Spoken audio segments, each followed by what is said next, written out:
ಮಾಡುತ್ತೆ. ನಿನ್ನ ಜೀವಿತ ಹೊಸದಾಗಿ ರೂಪಾಂತರ ಆಗೋದು ಮಾತ್ರ ಅಲ್ಲ, ನಿನ್ನನ್ನು ದೇವರು to protect your future and marriage life.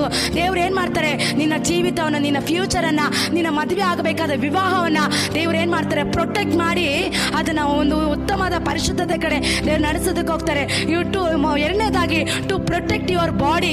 ದೇವರು ನಿನ್ನ ದೇಹದಲ್ಲಿ ಬರುವಂಥ ಕೆಟ್ಟ ಆಲೋಚನೆಗಳನ್ನು, ಕೆಟ್ಟ ಯೋಚನೆಗಳನ್ನು ತೆಗೆದುಹಾಕಿ ನೀನು ಯಾವಾಗ ಬಾಡಿ ಆಫ್ ಕ್ರೈಸ್ಟ್, ನಿನ್ನ ದೇಹವನ್ನು ಪರಿಶುದ್ಧವಾಗಿರೋದಕ್ಕೆ ನೀನು ಪ್ರಯತ್ನ ಪಡ್ತೀಯಾ, ದೇವರು ಪ್ರೊಟೆಕ್ಟ್ ಯುವರ್ ಬಾಡಿ ಅಂದರೆ ನಿನ್ನ ದೇಹದಲ್ಲಿ, ನಿನ್ನ ದೇಹದ ಎಲ್ಲ ನಿನ್ನ ಬಾಡಿಯನ್ನು ದೇವರು ಪ್ರೊಟೆಕ್ಟ್ ಮಾಡ್ತಾರೆ.